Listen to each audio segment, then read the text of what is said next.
Hello, everyone. Welcome to CMO Therapy, a podcast that's hopefully going to let you to help you navigate your way through your marketing journey. Because let me tell you, I get it. Being a marketing leader is no walk in the park.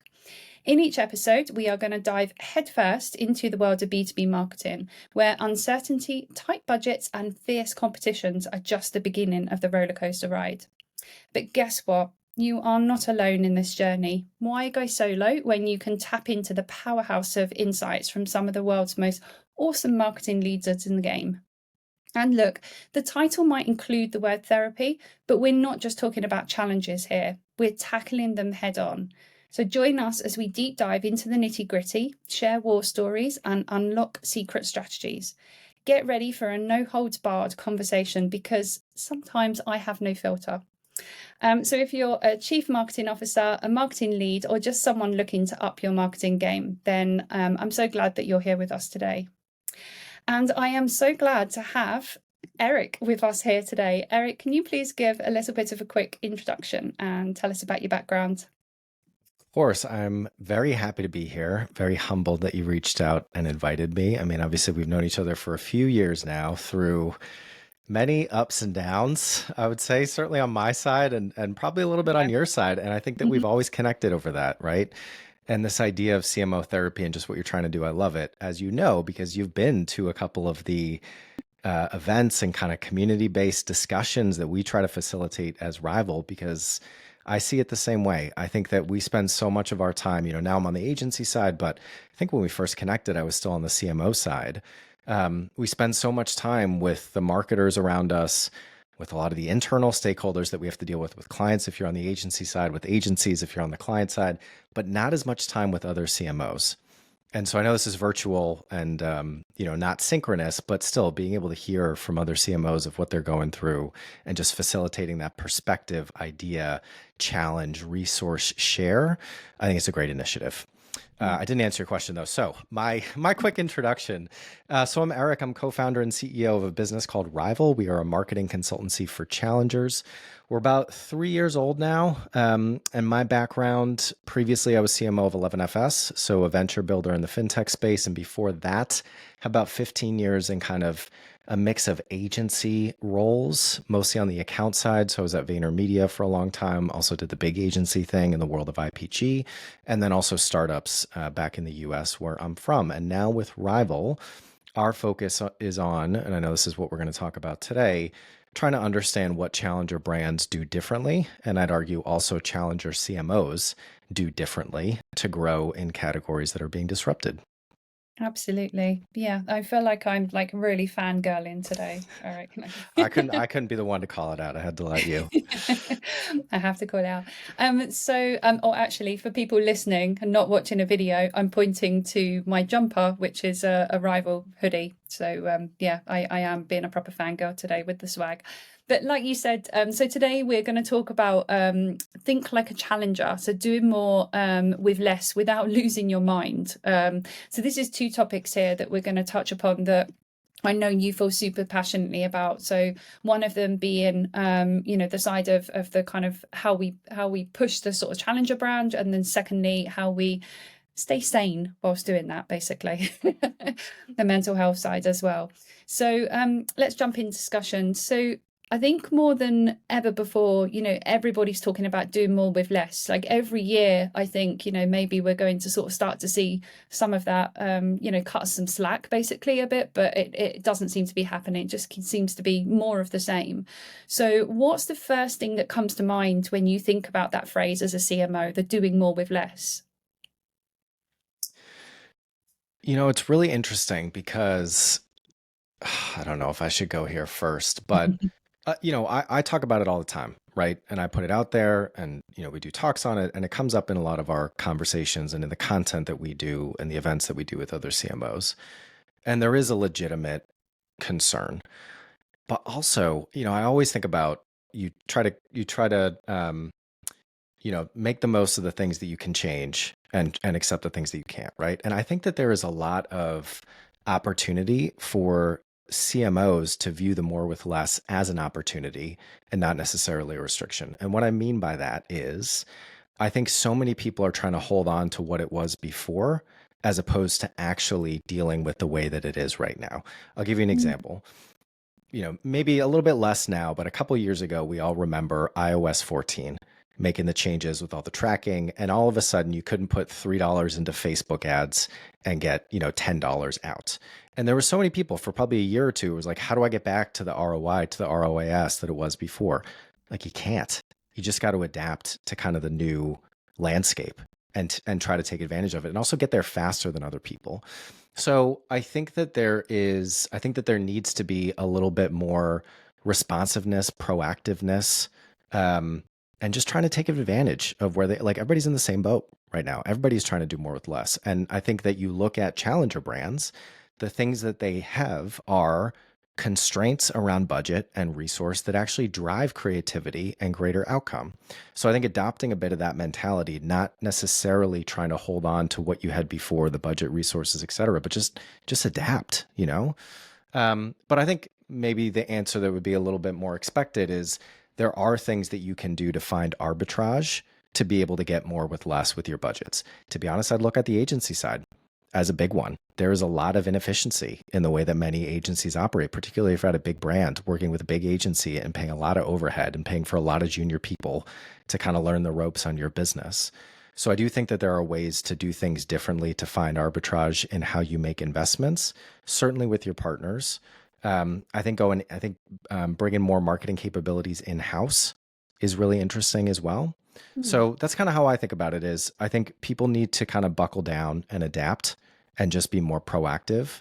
And then they also need to really scrutinize how every dollar is spent as if it were kind of your own business. I really like there's something that you said there. I liked everything of what you just said there, but there was one thing in particular that I really liked actually was where you were saying about kind of thinking about doing things differently. Because I think, that I mean it's human nature, right? We find something that is kind of working and that we want to kind of continue doing that and we want to think that it's going to continue working. LinkedIn ads has worked for me and in one company, therefore I'm gonna, it could work in other companies, or why doesn't it? Um, but I think the thing with the challenger brands or with like kind of smaller companies in particular with the smaller budgets is that you don't have the luxury of being able to kind of do everything. So you are just trying to focus on particular sort of channels. You don't have the luxury of doing like too much. So what could some of the bigger brands that maybe have like bigger budgets and have bigger teams, what could they sort of take away from the challenger brands to kind of help to optimize a little bit? Yeah. So I'll throw a couple things out there. One, I'll actually go back to something that Gary Vaynerchuk, who started and ran VaynerMedia, who I worked for 7 years, something that he would say all the time. He would talk about attention and the importance of being able to earn people's attention as a marketer, right? And a lot of what we focus on and do as marketers is focused on how do we actually tell somebody a story, right? That's what we talk about. What's the brand narrative? What's the actual message that we want to put in the market? What are the channels that it needs to go on? But in order to tell somebody a story, you first need their attention. And Gary used to say that the attention is like a stock market. It's changing every day. And there are buys that are overpriced and buys that are underpriced. And I think what we see challenger brands do really well is find the arbitrage of underpriced attention in the stock market of the audience that you're trying to reach. Another example I think about all the time, you and I have spent a lot of time in the world of fintech, going to these trade shows. And, I love those trade shows because, I get to speak on stage and it does really good things for our business. But at the same time, they make so much money from these big businesses that spend so much money on these booths and activations, and they all look the same, And so I actually can't fault the trade shows and the event organizers for the business model of how they make money, but I do fault the marketers for everybody just kind of doing the same thing. One of the things that we used to say at 11FS, or that I used to push the team on, was if you took our logo off of any marketing that we did, our stall at an event, our podcast, an email newsletter, a banner ad, could it be one of our competitors? Could it be Accenture? Could it be Deloitte? And if the answer is no, then we're not pushing hard enough for differentiation. And actually, when we think about the research and the content on challenger brands and what are they actually doing differently, the number one thing, the foundation for everything that they do that drives a lot of their growth is differentiation. They are so pointed, sharp, clear, and consistent with what they are and what they stand for, not just in and of itself, but how it's different from their competitors in the market. Hmm, that's really interesting. I mean, yeah, the interesting thing is like time is money as well, right? Everyone talks about kind of, marketing budget and the cost of doing things like the events, but it's also the time that you're spending there. It's taking you away from kind of doing other things. So I suppose like that's kind of what I'm thinking is that we have this I always feel like I'm doing like absolutely 100 things at once. Actually, it's not just about the kind of where the marketing budget is going per se, it's also where like we're all kind of like spending their time. So like how any advice, I suppose, from kind of your experience with challenger brands on like how to kind of like manage all of those different things. Yeah, it's hard. I mean, one, I think a really interesting exercise is even if you have, let's say, a $50,000 budget for an event, as an example, briefing your team and ask them to come up with ideas if you had 5,000, if you had Mm, 10%. It's an interesting exercise, right? You might end up doing something that costs 50, but again, I think budget constraints can oftentimes drive real creativity that can drive real talkability and differentiation with how you execute. The other thing that I see challenger brands do really well is they don't get stuck in the middle with their investments in marketing. They either do something to the nth degree, 10x, or they don't do it at all. They're not doing anything in kind of like a C plus 4 out of 10 effort kind of way. And that applies to how they activate on certain channels, whether or not they do certain channels at all. I think for a lot of businesses right now, actually social media, the way that a lot of brands are still just trying to fill the feed of social media. And I kind of grew up in this space with VaynerMedia. You know, our core offering was daily, weekly, monthly content calendars on social. And you could argue it was a different time back then in the maturity of those platforms. And I think it was. But now, we didn't even actually go with the definition of challenger brands. I'm going to bring it back to that because I think the connotation of challenger and how we think about it emotionally, when I say the word challenger brand, if you've heard the term before, is a startup, a risk taker, a disruptor in a category. But actually, my definition of challenger is just a business that does marketing that is fully fit for the purpose of today, for the landscape mm, of today. It is not legacy marketing of 10 years ago, 20 years ago, even 2 years ago, with how quickly the landscape of competition, of culture, of media is changing. Your marketing needs to be for today, from scratch, day one thinking, to borrow the term from Jeff Bezos at Amazon. And if you look at social media today, it is a strategic and creative led channel for the brands that are doing it well. It is no longer about putting out a piece of content on every platform every day because you think that you need to. That is a solution looking for a problem type of thinking as opposed to being strategic about it. So I think that's just one example. But I would say, one, audit your investments, and anywhere that you are not going to invest to really win, I would say see if you can do nothing at all, or at least to keep the lights on approach. Don't get caught in the middle. And then put constraints around your thinking and the teams that are bringing you thinking to see how you can leverage more creativity as opposed to more budget.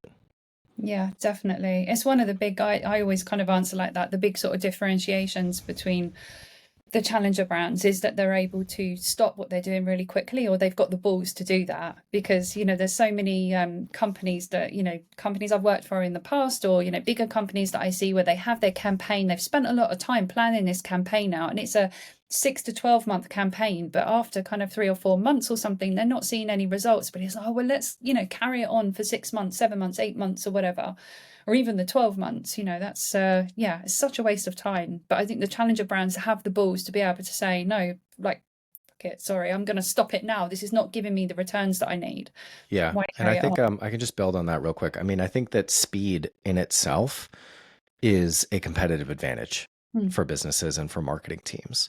And I think particularly in the world of financial services, that can sometimes throw people for a loop, or I get pushback when I say that because they're like, well, it has to be speed for the right thing.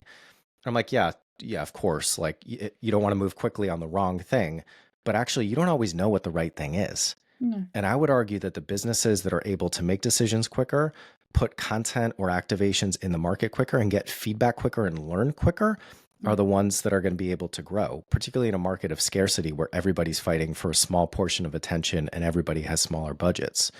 So actually, I think, what we see with these challenger brands, this principle of iteration, constant beta, test, learn a little bit, and then build, that is much more the modern playbook for marketing in a world where, you have to do more with less. So I definitely think, one way to think about it is I think to overgeneralize, if traditional, Don Draper, Mad Men advertising, which let's be honest, is still a lot of how this industry runs, especially with big brands and big agencies. If that is the art gallery model, somebody comes up with a brilliant idea, you put all of your money on it, and it's a big campaign that runs, to your point, 6-12 months. The modern challenger way of doing things is a science lab. It's a bunch of people tinkering little things, little experiments. Something blows up, they double down on it, or it blows up in a bad way and they don't do it anymore. But you need to be more of a scientist than an artist. Now, of course, marketing at the end of the day is both science and art. It's not, or actually, I would say it can be all of one or all of another.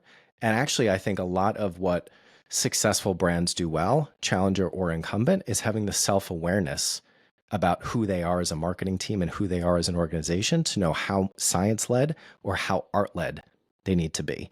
The podcast that we do, that you know about, where we've now interviewed over 100 CMOs, I can think of examples, the CMO of Resident Home, which was the fastest growing e-commerce business in North America. They were so science-led. They literally didn't even have a marketing budget. As long as the marketing team could continue to deliver above a certain ROAS, return on ad spend, they could spend as much money as they wanted. They were just so quant.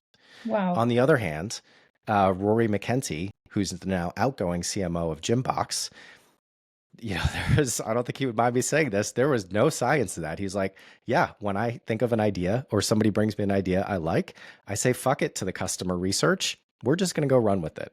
So it can be science or art, but where I think challenger brands are gaining on incumbents and where I think most marketers listening to this have more opportunity that they're leaving on the table, it's with more of that scientist approach. There's an advert, a radio advert. I don't know if it's still going. It was definitely earlier this year, but it was for it was in the UK, and it was actually to recruit new teachers into schools. And it was an advert where there was a kid kind of saying, my teacher was kind of like a massive mentor for me. But they said one thing, which I absolutely love. They said they helped them. They were really nervous. I think it was about exams and maths exams in particular. And they said, don't look at it as like one big problem. Look at it as like 10 little problems and break it down, and then just overcome each like little problem. And it's so much easier. And I love that. That advert kind of like stuck into my head, because that's how I feel about the difference between the sort of the challenger sort of style marketing and the more traditional, is that it's not just one big campaign or one big problem. It's 10 little problems or 10 little campaigns. And then it's easier to feel like you can kind of say stop, because you've done 1, 2, 3 campaigns. It's not quite working. Boom, we're going to stop it now. Yeah, I quite like that. So sometimes I think I was asked before once about marketing budgets. And the way I answered was, at the end of the month when, you haven't done your big food shop, and the cupboards are kind of running and the fridge is running a little bit bare, and you've got that dinner that you need to make, and you pull together all these really random ingredients, but oh my God, doesn't it turn out to be like this absolutely gorgeous meal? It's brilliant. And you're so proud of yourself for doing it. That's how I feel about having smaller marketing budgets. It actually kind of gives me more of a sense of like achievement and pride and whatever, that we've done so much with this little budget. But it's also quite stressful, right? It is really, really stressful working with such a small budget. So, what advice do you have for CMOs that are kind of how can they keep that pressure under control and not kind of, let it get to them too much? I mean, I think it's really hard. It's really hard out there right now for CMOs, for senior marketers, for agency founders. I'll throw myself in that bucket as well. We're certainly in a down market.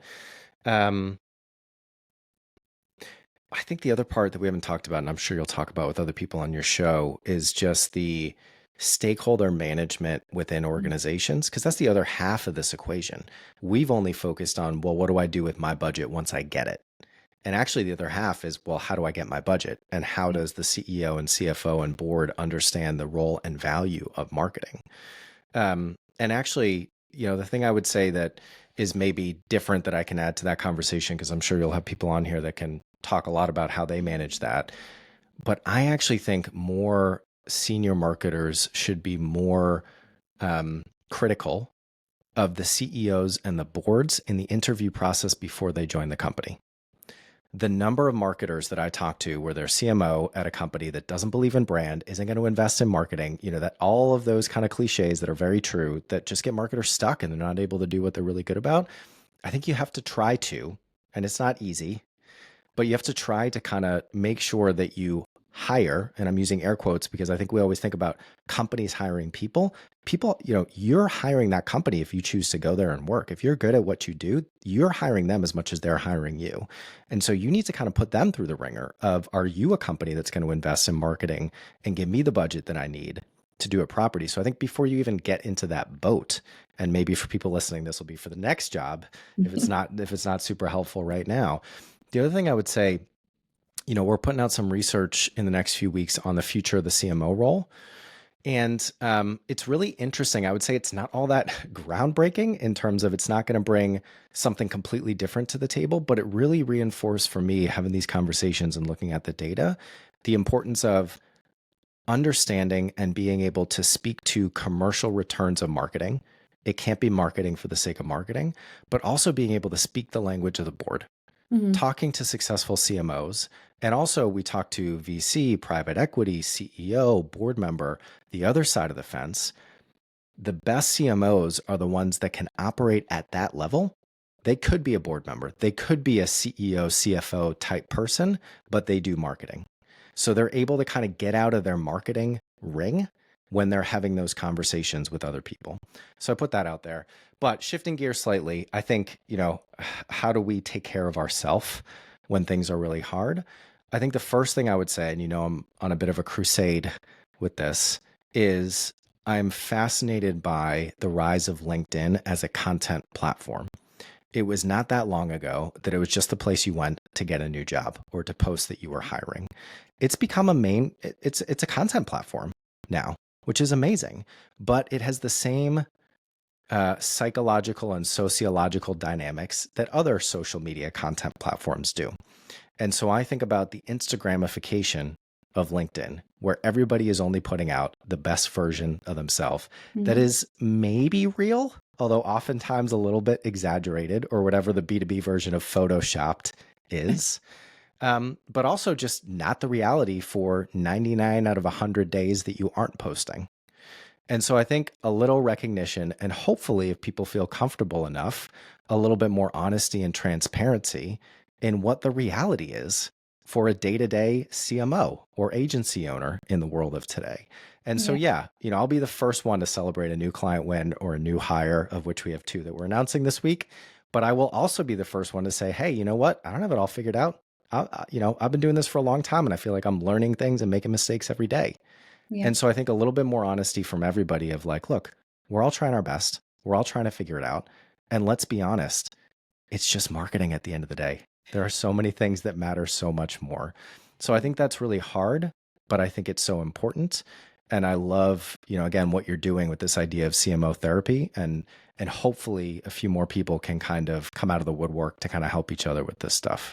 I hope so. I do. And I love those posts. Like, I know you do them, which I love. It's just where you're scrolling through and you come across this post and you're reading it, and I'm struggling today because actually, this is kind of what's been happening and I don't quite know. And there's no answer. I don't go to LinkedIn always for answers. Actually, just sometimes I go to LinkedIn to read those posts to say, oh, shit, yeah, like someone else out there is feeling the same that I'm feeling at the moment. I'm not going mad. It's not me, on my own through all of this. So, I think you're absolutely right. Everyone, be real. Yeah.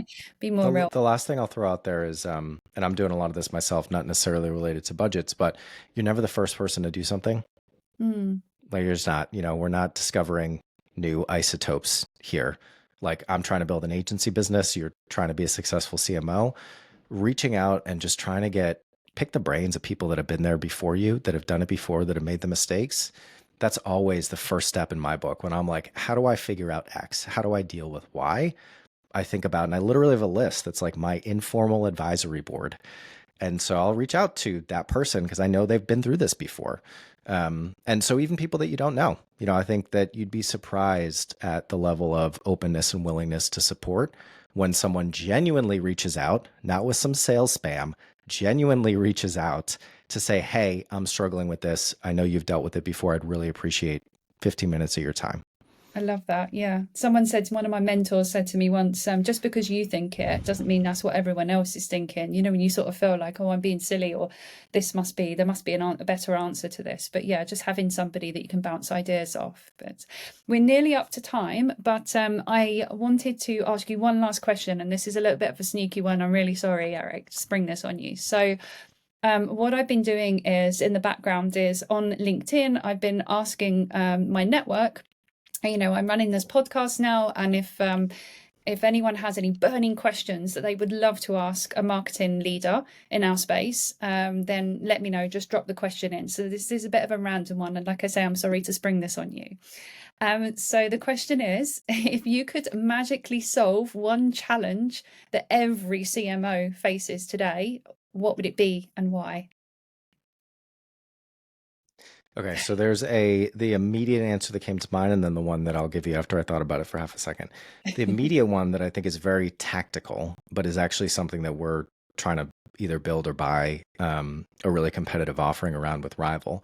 Performance creative. I think that, to everything I was saying with social, I think that that kind of era of like the social media manager content calendar, I don't think that is as much fit for purpose for how I think most brands should be using social. I'm still thinking through this, so I probably should be saying it in a recording. But anyway, bear with me. At the same time, there is true power in creative as a skill set, and creatives that can take a brief and come up with these concepts and bring them to life through typically heavier content. More expensive content takes a little bit longer. That is what moves the needle on brands. At the same time, you still need something in the middle that is effective creative content, but that can be produced at pace and more cheaply than the traditional creative So you know what I mean? I don't know exactly what to call it, but performance creative is kind of where I've gotten to. I feel like there's a lot of need for that in the market right now. But the other answer that I would give you, I think talent, hiring, retention, and I would also stretch that to agencies, hiring agencies hiring clients. It's one of the things, having spent many, many years on this side of the fence, that I think is so broken and needs to change in our industry. It's just how clients find agencies and agencies find clients. It's unbelievable how important that relationship is and how archaic the process is around it. So if I could snap my fingers, talent, both for in-house and external partners, that's the thing I'd want to change. Yeah, that's awesome. That's a great answer. I think that one of the things, just quickly on the kind of experience with agencies with me, is that I would say, like, it's a bit like kind of marketing ourselves as well. I think marketers are the worst at marketing ourselves. And sometimes I find that, this is going to be a really bad statement now, it's going to come out wrong, and I don't mean it like this, but marketing agencies, I think, are sometimes bad at kind of marketing themselves. Yeah, totally. And what I mean by that, just to clarify, is that you don't know who's good at what their kind of core competency is, what they're like, going back to what you said about articulating your differentiator or your value prop. I don't think I think there's room for improvement with marketing agencies on that. Totally agree. Yeah. Thank you so much, Eric. That's been absolutely fantastic. It was a real kind of whistle stop conversation, but so many insights out of it. Thank you so much. Yeah, I really appreciate it. I really enjoyed it. Thanks for having me. Okay. Thanks very much.